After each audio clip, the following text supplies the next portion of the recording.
Here we are back in the studio with Pier Giorgio Caria, researcher, documentary maker and communicator. Thank you. Thank you Giorgio for being here with us. Thank you, Patrizia, as always. And as usual. This time I would also like to greet those who are watching this interview. Thank you, friends, I greet you all with great affection. Thank you.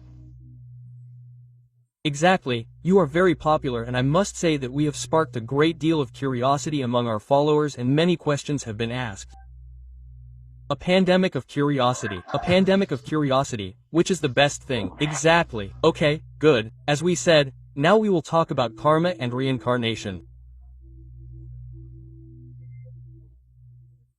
I am very curious and I would like to ask you, as a scientist, as a researcher, and therefore if you can give us a general overview of reincarnation, but above all also of karma, which is a topic of great interest, and also understand what the true and effective mechanisms of karma are. Yes, Patrizia. So,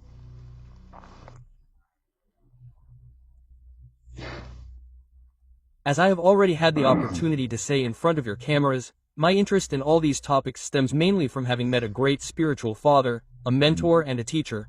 Let's use terms that are perhaps a bit worn out, who was a great Italian contactee named Eugenio Saragusa.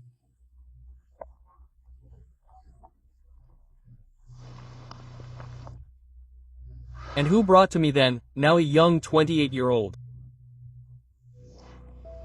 answers to questions that I had been asking myself since I was a child, which are the so-called eternal questions of man. The meaning of life, what is death, what comes after death, why do we exist, who is God, where is he, and so on, and so forth, and so forth.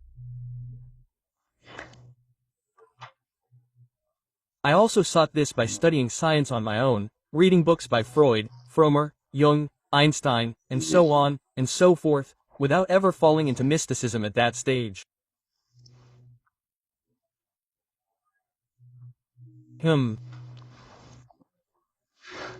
That is, I knew Catholicism where I had found an insurmountable threshold, which was the mystery of faith, which did not explain the seemingly terrible injustices of the human condition.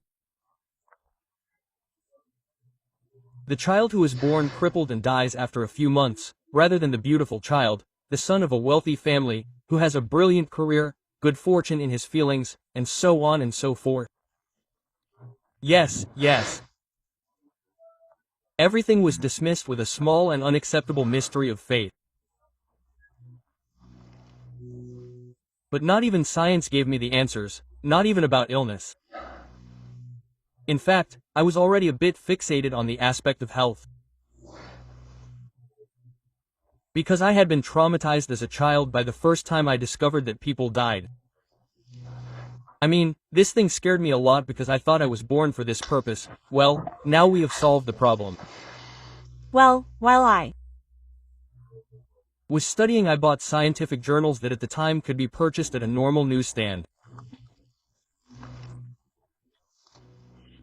There were several, but science, instead of giving me answers and comfort, left me with a sense of fear. A sense of helplessness with respect to the suffering of man in illness. Yes.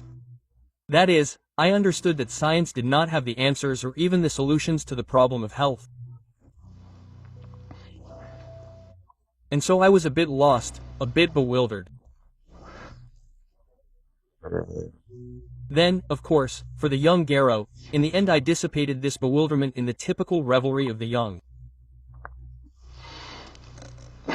Until I met Eugenio, to whom I went more out of curiosity than because I believed that he was telling the truth, but I was intrigued by the hypothesis that there really could be a man who spoke with people from other worlds. I was quite intrigued because I was skeptical, because in my naivety at the time I said to myself, well, if someone speaks with aliens it would be the news of the century, all the news programs, all the newspapers should talk about it, I mean it would be the biggest news in the history of humanity. Since I hadn't heard anything about it on the news, or in the television magazines that I followed, I liked them. I remember old programs like TG Luna, and there's another one, there was, I don't remember the title exactly, but it had a number 7 and I liked watching them, these programs. I mean, I hadn't heard of contactees, so I went to Eugenio with the idea that it was a mythomaniac. Yes. But the hypothesis, albeit remote, of truth was so fascinating that I went to meet him in person, and instead I found that he was crazy, a great and fascinating sage with the answers to everything. Suddenly the mystery ends. I think. Great. Now, for me, I must say, at the time the idea that flying saucers existed was not a problem, because I had seen them since I was a child in Sardinia. I had had various experiences with them, even my relatives. My mother herself had seen these objects. So for me it was a trivial fact that they existed. I had seen them, I didn't have to believe, I knew they existed because I had seen them. Yes, in the end, if you see it, it becomes your personal truth, an unshakable truth because you have seen it. And so, thanks to Eugenio I discovered extraterrestrial science, and in extraterrestrial science I discovered something crazy, in its simplicity and obviousness. How can I, if I am a religious person who has faith and believes in God, accept that the Spirit, that is me, is a belief? I know I exist just like you do. We exist, we are here. Now, if I am an atheist, I am the body, but if I am a religious person, I am the body with the spirit inside. Question: how can a religious belief give rise to a scientific entity like the body? This is what the extraterrestrials were saying. So there is no such thing as religion, ergo, religion is the science of the spirit.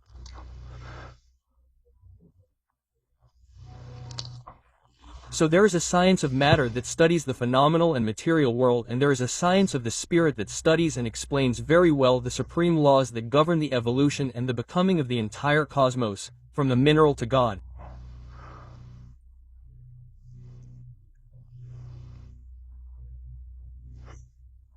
It can only be science, because the fact that a spirit is inside a body, that it is a scientific entity, the body is a perfectly organized structure, among other things with processes that our science is still unable to replicate.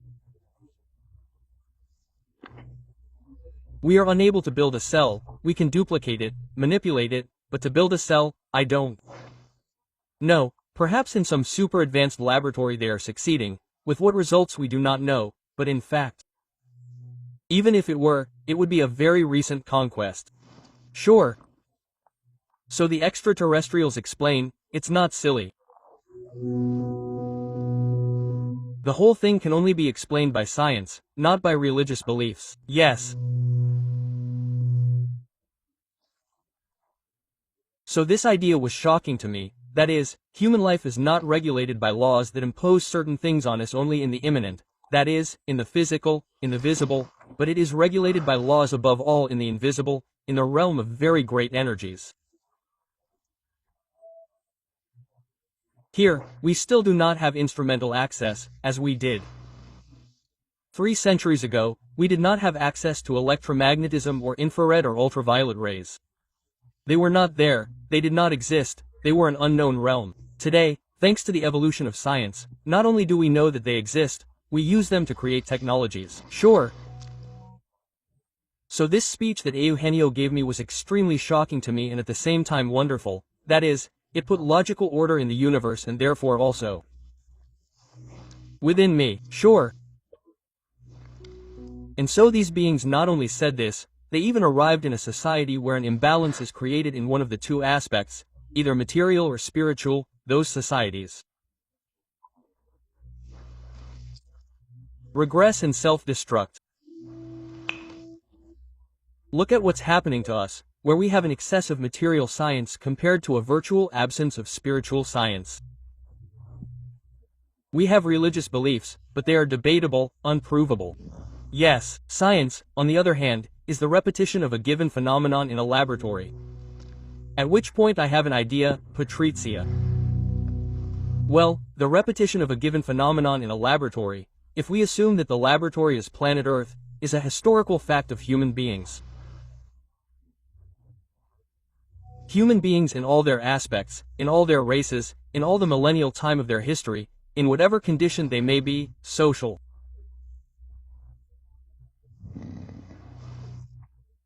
personal, racial, sexual, we are all born, we grow up, we grow old and we die. Even animals and even plants. So, if the Buddhist is born and grows old and dies, if the Christian is born and grows old and dies, if the Jew is born and grows old and dies, if the Aborigine is born and grows old in love, if the atheist, yes, is born and grows in old love, where are all these divinities?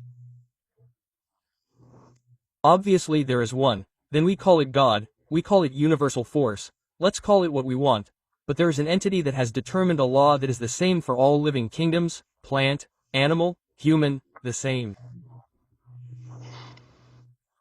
Therefore it is science, because where there is a single rule there is a law. Therefore the life of man is regulated by laws. This explains the mystery of karma and reincarnation. They are not religious themes, they cannot be, they are themes of science. That is, if I am a spirit subject to natural laws that impose incarnation in a body and after a given time disembodiment from the body, I cannot be a creed before incarnating, then I become science when I incarnate, then in the afterlife I become a creed. What is that? A joke. So there is a science of the absolute that is able to explain the immanent, the transcendent. Therefore the law of karma is not a creed religious, it is a natural fact. So the entry of a conscious energy, I am, into a body is not a religious fact, it is a natural fact. That is to say, we reincarnate whether we believe in it or not, just as we crash if we fall from the sky from a height of 1,000 meters without a parachute. It is not a religious belief. I may not believe in the law of gravity, but if I jump out of a plane without a parachute I will get into big trouble. Anyway, yes. So finally everything falls into place. Therefore, in the study of these wonderful discourses that come from humanities that are extremely more evolved and with an immeasurably abysmal antiquity compared to ours, we are talking about 15 billion years of one of the most ancient societies that has visited us in this time and that has given us scientific proof not only of its knowledge, but also of its presence. So these societies explain to us that in our worlds, religion does not exist as you practice it. In our worlds, we have the science of the spirit and the science of matter in perfect balance. Because unethical science of matter produces the destruction of the world. Unethical science of the spirit produces religious fanaticism that has given rise to great massacres, the Inquisition rather than wars with Islam and so on. Yes. So these two parameters must be balanced. A society that discovers science, that does not balance this science with the laws of ethics, invariably self-destructs because it will develop technologies that are aggressive towards itself and towards the planet. So it is a very logical argument. So we are subject to a natural law that makes us reincarnate. Period. It is a scientific fact.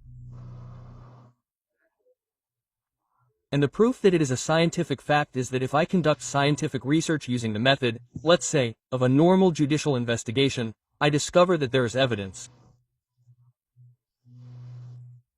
Since it has already been done by various researchers, including psychiatrists, they have discovered that it is true that memories and even physical traces remain. Yes. Because some investigations that have been conducted, I cite for example an author called Young Stevenson. This gentleman did, it seems to me that it was a psychologist, a psychiatrist, conducted some investigations and discovered cases of reincarnation, of children who remembered past lives. Since they were fairly recent, he went to look in the archives of the places where these children claimed to have been and found the names and cases of people who had been killed who remembered who they had been. Sure. So it is demonstrated by existing historical documents and by the physical signs and memories of the person who says I was so and they killed me this, that and the other. So karma is the interaction between man and creation through his actions. In other words, creation is a sentient entity that reflects the ethical tenor of the action performed in our lives. If I hate, I will be hated. If I love, I will be loved. So this fact places man in front of a scientific reality with a logic. Now, where there is science, Patrizia, a technique develops. Science, technique, technology when it becomes physics. Or technique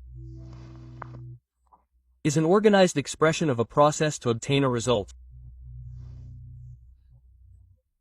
So the moment I discover that my life is governed by scientific laws, I can develop a technique for happiness.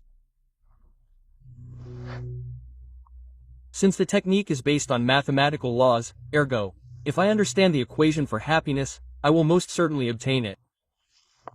And it is something that these beings explain to us. So we must live according to certain rules that have been given to us if we want to have a happy life. If we want to be free. So karma is an interactive law that is determined in the evolution of that entity that we call spirit when it reaches the condition of the I am. Now, if you want, we can delve deeper into this, and I would close the discussion of karma and reincarnation here, remembering one thing: Christianity. From its origins, which in fact originated from Judaism, Judaism stems from the knowledge that the Jews absorbed in ancient Egypt. So the Jewish Kabbalah comes from the Egyptian Kabbalah. The agnostic or initiatory Egyptian knowledge comes from ancient Atlantis because the great masters who escaped the destruction of Atlantis instructed ancient Egypt, and one of the most great was Hermes, of whom some texts still exist today, the Emerald Tablet, the Kabbalion, and others. So in ancient Jewish knowledge, karma and reincarnation were present. And in the Gospel, in fact, I can say today as a scholar of sacred texts that the Gospel is based on the laws of karma and reincarnation. What is the problem, Patrizia? That the average Catholic does not read the Gospel, does not know it, and is satisfied with an explanation by hearsay. Yes. From the Pope, the Bishop, the Cardinal, the priest above all. But the Gospel finds logic. The words of Christ find logic only if we understand that Jesus speaks to us about karma and reincarnation. For example, we are told that in order to be saved we must adhere to an institution. That is enough to be saved. It is not true. If I read the Gospel, it is not written anywhere. When Jesus speaks to the elect or speaks about the elect, he says that the elect will become such thanks to their actions, their works. Feed the give drink to the hungry, clothe the sick, visit the imprisoned and the sick. It doesn't say that one is elected, that is, one becomes a citizen of the kingdom through belonging to a religious belief. It doesn't, of course. Unless the institution says, well, in fact, we don't give a damn about Jesus Christ. Well, they haven't said that yet, fortunately. So Christ hinges the gospel on two natural laws. Christ was not a religious person, Christ was a layman, by the way, whose death was desired by the priests of the time at the hands of the Romans, but it is the high priests who want Christ's death. And Christ was the son of a carpenter and a young woman named Mary. He was never a priest, he never heard confessions, he celebrated the Last Supper, which is communion, but communion is communicating community, it is not taking the host. He broke the bread and gave the wine, but the bread and the wine are the goods of the earth. Perhaps it is just that the Lord wanted to say, share the goods of the earth fairly. He who represented the solar logos and the 12 tribes of Israel represented humanity. So the Son says to man, share equally the food that I, the Son, give you. Communion, community. Community, assembly. Assembly in Greek is called ecclesia. So the church is not a temple made of bricks with tiles. The church is me, you Alexander. We are the church. If there is no man, there is no value. So we must review all these things because in this way we find logic in the apparent injustice of the world, in the so-called mystery of faith, which is nothing other than ignorance of the science of the Spirit. Priest, sacerdotans, teaching of sacred science. Where is sacred science? We only have rites. Exactly. But within the rites we find in the places where the rite is celebrated, therefore the times, the temples, we find certain symbolisms. Because the most holy thing that the priest lifts up with the large consecrated host inside is a sun. Because in thee is there a sun in the tabernacle? Why is the host round instead of square, hexagonal, or triangular? Why is it round? Because the sun, the solar log. Here, perhaps the Egyptians were not pagans. They knew the intimate, immanent, and transcendent nature of the sun that gives us life. So this needs to be reviewed. Everything needs to be understood in a logic today due to the cultural maturation of humanity. I put maturation in quotation marks, since in the other episode we were talking about the coronavirus. Sure. But there is a maturation. So we can understand certain speeches that Christ made to us today. In fact, he himself says something important. He says, "Today I can tell you everything, you would not understand it, but the Spirit of truth will come in the future and will tell you everything." The Spirit of truth reveals the Greek apocalypse. So the apocalypse is not a great chaos of destructive events. The apocalypse is the revelation of the truth that Christ could not say 2,000 years ago and that today is in full swing. Thank you, Pier Giorgio, for this new testimony of yours, and we'll see you then for the next episode in which you will delve deeper into the aspect of the I Am. Thank you.